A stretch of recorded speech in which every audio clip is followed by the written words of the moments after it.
Imagine the whole world working together to tackle the most pressing issues, just like closing the gender gap, eliminating extreme poverty, taking climate action. What if I told you that's already happening today?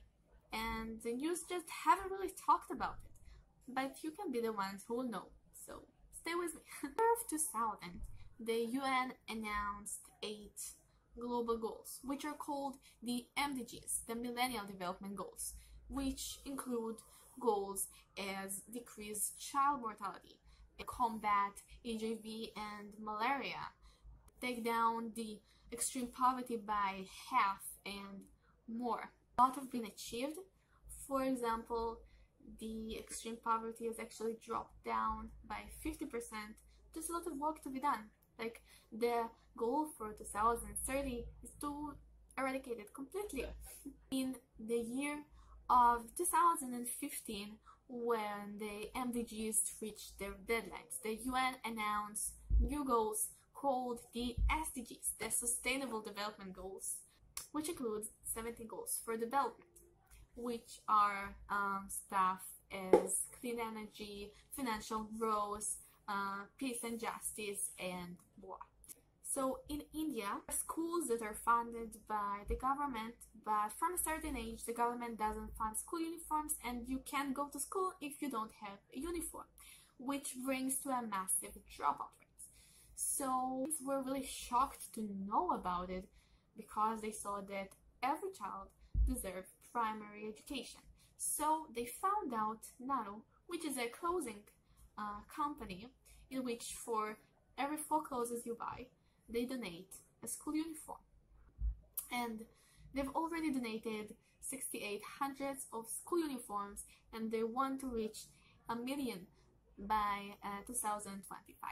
One of the most efficient ways to help rural communities is to help them grow financially. In there were a lot of women who actually wanted to open their businesses, but they didn't have the money to do so. They didn't need a small amount, but banks won't work with such a small amounts. So they were kind of stuck in there. That's where the microfinance came in. So finance gave these women small loans, like in average it was about $47 for each. So were given 1.6 million of loans when 99% of the women were able to give these loans back. And it actually was so impactful. I mean, this whole woman improved their houses and gave their children a better education, a better health care, and totally lifted their communities up. You know, if these goals still look too big, too dreamy, look at the data. So 200 years ago, percent of the world population lived in extreme poverty. Now it's only 10%. Most of the history that empires used to fight one another, now big nations don't.